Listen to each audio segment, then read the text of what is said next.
नमस्कार मित्रांनो, सुयशपर ब्लॉग्स मध्ये तुमचं खूप खूप स्वागत आहे. आणि जसं की तुम्ही आता पाहू शकता इथे आता आपण ज्या या मतलब व्हिडिओमध्ये जी आपली रेसिपी आहे ती असणार आहे, जी डिश बनवणार आहे ती मटन बनवतोय आपण. आणि मालवणी स्टाईलमध्ये मटन आपण बनवणार आहोत. ठीक आहे, तर आपल्याला किती सांगणार आहे आता हे बघा, तुम्ही बघू शकता.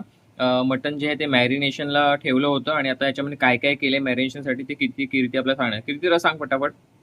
अर्धा किलो मटण आहे, त्याला आपण एकदाच धुवून घेतलंय. फक्त एकदा धुवून त्याच्यामध्ये आपण मीठ, मालवणी मसाला, आलं लसूण पेस्ट टाकून आपण त्याला मॅरिनेट केलं आणि हळद टाकली थोडी. त्याला ओके, अर्धा तास अर्धा मॅरिनेट झालेला आहे. अर्धा तास ठीक मॅरिनेट आहे, तर मित्रांनो तुम्हाला कळालं असेल काय काय मॅरिनेशनसाठी वापरले आणि अर्धा तास झालेला आहे याला. आणि त्याच्यासोबत इथे तुम्ही पाहू शकता इथे वाटप जे आहे ते आपण इथे काढलेलं आहे. तर याच्यामध्ये काय काय घेतलंय?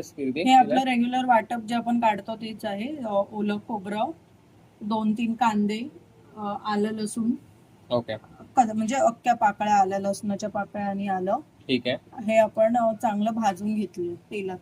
ठीक आहे. तर आता आपण स्टार्ट करतोय. वाटप केलं. ओके, आणि कांदा वगैरे ते साईडला थोडा ठेवलाय तू कापून हा फोडणीसाठी. ओके, आणि आता आपण इथे स्टार्ट करण्यासाठी काय केलंय, कुकर मध्ये आपण बनवणार आहोत. म्हणजे पटकन होणार, सिजेल पटापट, राईट. तर आपण तेल टाकून घेतलंय ना कुकर मध्ये, गरम केलंय. ओके, तर मित्रांनो आता आपण चालू करतोय रेसिपी. इथे आपण आज मटन बनवणार आहोत मस्तपैकी छानपैकी. तर कुकर मध्ये आपण हे जे मटन आहे ते आपण बनवतोय, म्हणजे काय शिजतं वगैरे प्रॉपरली. कारण का मटनला थोडं शिजायला वेळ लागतो, म्हणून कुकर मध्ये बनवलं सगळ्यात बेस्ट. तुम्ही तुमच्या हिशोबाने तरी बनवू शकता, ते नेसेसरी आणि कुकर मध्ये बनवायला पाहिजे. तुम्हाला अंदाज आहे तर तुम्ही नॉर्मल पण कढईमध्ये वगैरे बनवू शकता. मित्रांनो आपण कांद्याला जे 5 मिनिटं थोडं चांगलं शिजवून घेतलं आणि आता तुम्ही पाहू शकता यामध्ये कीर्तीने इथे जे मटन आपण मॅरिनेशनला लावलं होतं ते आपण याच्यामध्ये टाकलेलं आहे. तर काय नाही, स्ट्रेट आपण तेल घातलं, त्याच्यानंतर कांदा टाकला. कांद्याला थोड्या वेळ आपण चांगलं जरा परतवून घेतलं आणि त्यानंतर मॅरिनेशन मध्ये आपण जे मटन मॅरिनेट केलं होतं ते आपण डायरेक्टली आपण यामध्ये पाहू शकतो, तुम्ही कुकर मध्ये पण टाकलेलं आहे.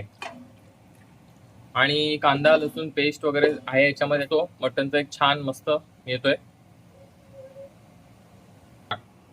आणि मित्रांनो आता याच्यामध्ये आपण हा मालवणी संडे मसाला आहे तो आपण यामध्ये घालणार आहोत. जसं तुम्हाला सांगितलं, मालवणी पद्धतीमध्ये आपण हे बनवतोय मटण. मस्त की मालवणी टेस्ट याला येणार आहे, तर त्यासाठी आपण हा मसाला पण जो आहे मालवणी तो याच्यामध्ये आपण घालणार आहोत, जेणेकरून छानपैकी त्याला मालवणी टेस्ट अशी येणार आहे. इथे पाहू शकता 1 चमचा इथे आम्ही घेतलेला आहे. तुम्ही तुमच्या म्हणजे चवीच्या हिशोबाने घालू शकता, 1-2 चमचे जे काय. तर आता इथे 1 चमचा आता ऑलरेडी टाकलेला आहे आणि इथे अजून एक हा चमचा आणि 2 चमचे आपल्याला बस होणार. बरोबर, तर हा तिखट मसाला मालवणी मसाला आहे तो आपण आता मटणामध्ये घातलेला आहे. छानपैकी मिक्स करून घ्या तुम्ही मटणाला. तर मित्रांनो आता हे मिक्स करून घेतलेलं आहे. आता यामध्ये आपण जे वाटप आहे ते आपण थोडं थोडं इथे घालतोय, पाहू शकतो तुम्ही. जितकं हवंय तितकं आपल्याला. ठीक. आता तर मित्रांनो वाटपाचं म्हणजे रिझन मेन तेच आहे की जसं तुम्हाला थिक जेवढं करायचं आहे तर त्या हिशोबाने तुम्ही वाटप घालू शकता. तर आता मी 3-4 चमचे घातलेला आहे. तर जेवढं थिक तुम्हाला ठेवायचं आहे मटण, तर त्याप्रमाणे तुम्ही यामध्ये तेवढं वाटप घालू शकता. सुक्क करायचं असेल तर म्हणजे ओके, हे सुक्क जर आपल्याला पाहिजे असेल तर थोडं पाणी कमी ऍड करायला लागेल आणि थोडंसं हे वाटप टाकायला लागेल, राईट. तर आपण कसं करणार आहे की ते आपण थोडंसं मीडियम. ओके, तर याच्यामध्ये लिंबू पण तिने अर्धा जो आहे पिळून घेतलेला आहे. तर आपण मीडियम ग्रेव्ही करणार आहोत, बरोबर. एकदम पातळ पण नाही, जास्त थिक पण नाही, म्हणजे आपल्याला भाकरी सोबत वगैरे छानपैकी भात आणि भातासोबत आणि भाकरी सोबत दोन्ही सोबत सुद्धा हे प्रॉपर खाता येईल. तर अशा प्रकारे करणार आहोत. बघूया पुढे. छानपैकी मिक्स करून घ्यायचं. त्याच्यामध्ये आता लिंबूचा रस आपण टाकलेला आहे. तर मित्रांनो यामध्ये आपण जे मीठ पण आता घालून घेणार आहोत. आधी आपण मटणामध्ये जेव्हा मॅरिनेशन साठी आपण घातलं होतं तेव्हा मीठ त्याच्यात घातलं होतं, बरोबर. बरोबर, तर आता इथे आपण आता वाटप घातल्यानंतर पण जे मीठ आहे ते घातलेलं आहे आपण. थोडं तुम्ही पाहिजे तुमच्या हिशोबाने टेस्ट करून घेऊ शकता. जास्ती पडायच्या पेक्षा तुम्ही जर टेस्ट केलं तर बरं होईल. तर मित्रांनो यामध्ये आता आपण जे पाणी आहे ते आपण ऍड करून घेणार आहोत. तुम्ही तुमच्या हिशोबाने पाणी ऍड करू शकता, की तुम्हाला पातळ जर करायचं जास्ती पाणी ऍड करा, किंवा शिजण्यासाठी पण त्याला प्रॉपर तुम्हाला थोडं पाणी टाकायला लागेल. तर तुम्ही तुमच्या हिशोबाने ते ऍड करू शकता पाणी. तर मित्रांनो तुम्ही पाहू शकता इथे जे पण आपल्याला इन्ग्रेडियंट्स टाकायचे होते याच्यामध्ये ते सगळे आपण याच्यामध्ये घातलेले आहोत.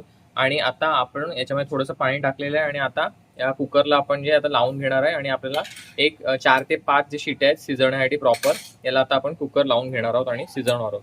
5 शिट्या ना, अराउंड 5 शिट्या आम्ही आता करणार आहोत. गॅस पण जो आहे फास्ट केलेला आहे. चला आता याला लावून घेऊया. तर मित्रांनो इथे पाहू शकता तुम्ही मटण जे आहे ते आपलं छानपैकी इथे तयार झालेलं आहे कुकरमध्ये. मस्त त्याला एकदम कलर पण छान आला आणि त्याचा एकदम जो एक फ्रेग्रन्स आहे म्हणजे त्या डिशचा मटणाचा तो पण छान असा एक येतोय. तर चला आता आपण याला टेस्ट करूया आणि पाहूया कशी झाली आपली ही मटन ग्रेव्ही. तर मित्रांनो पाहू शकता इथे आपली जी डिश आहे ती रेडी झालेली आहे. होममेड मटन मस्तपैकी तुम्ही पाहू शकता. रस्सा आहे त्याच्यामध्ये मीडियम असा रस्सा ठेवलेला आहे, थिकनेस त्याची, आणि चपाती आणि मी कांदा घेतला आहे. तर चला आता आपण टेस्ट करून बघतो मी कशी झालेली आहे ही डिश. पाहू शकता छान एकदम मस्त तोंडाला पाणी आले आपल्या. सुपर मित्रांनो, नक्कीच तुम्ही एकदा ही करून बघा. जशी तुम्हाला मी डिश सांगितली आहे नक्कीच तुम्हाला आवडणार आहे. मला तर म्हणजे राहवत नाही कधी मी खातोय असं झालंय. छान स्पायसी झालेलं आहे आणि ओव्हरऑल टेस्ट पण खूप मस्त झालेली आहे. तर तुम्हाला हा व्हिडिओ कसा वाटला नक्की मला कमेंट करून सांगा. आणि जर तुम्ही अशी डिश बनवली असेल तेही तुम्ही तुमचा एक्सपिरियन्स मला कमेंट करून नक्की सांगा. भेटूया पुढच्या व्हिडिओमध्ये. तोपर्यंत टेक केअर, बाय बाय.